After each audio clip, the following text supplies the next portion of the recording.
ലോക്സഭാ തെരഞ്ഞെടുപ്പിൽ ഇടതുപക്ഷം നേരിട്ടത് കനത്ത തോൽവിയെന്ന് CPIM. ലീഗ് കോൺഗ്രസ് ഐക്യം ഇടതുപക്ഷത്തിനെതിരെ പ്രവർത്തിച്ചു. BJPക്ക് സീറ്റ് നേടാനായി എന്നത് അപകടകരമെന്നും MV ഗോവിന്ദൻ.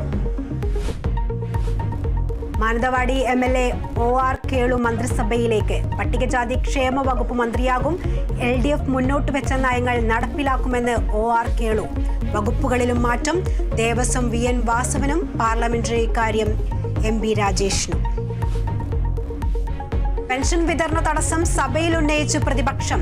സർക്കാർ ക്ഷേമ പെൻഷൻ ഔദാര്യമായി മാസത്തെയാണെന്ന് സ്പെസിഫിക് ആയി പറഞ്ഞുകൊണ്ടാണ് പെൻഷൻ ഉത്തരവുകൾ ഇറക്കാറുള്ളത്. കഴിഞ്ഞ 2 പ്രാവശ്യമായി വളരെ കൗശലത്തോടു കൂടി ഏതു മാസത്തെയാണെന്ന് പറയാതെ ഒരു മാസത്തെ എന്ന് പറയുന്നത് ആരെ കബളിപ്പിക്കാനാണ് നിങ്ങൾ അത് ചെയ്യുന്നത്? ഈ പാവപ്പെട്ട മനുഷ്യരെ.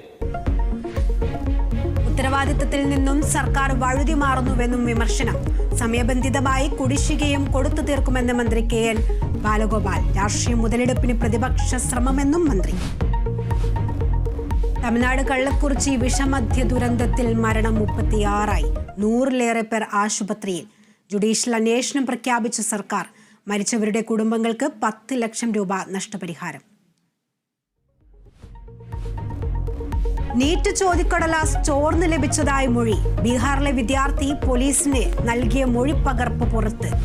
ക്രമക്കേടിൽ കേന്ദ്രത്തിനും NTA-ക്കും സുപ്രീംകോടതി നോട്ടീസ്. ഹൈക്കോടതികളിലെ കേസുകൾ സുപ്രീംകോടതിയിലേക്ക് മാറ്റാൻ നിർദ്ദേശം.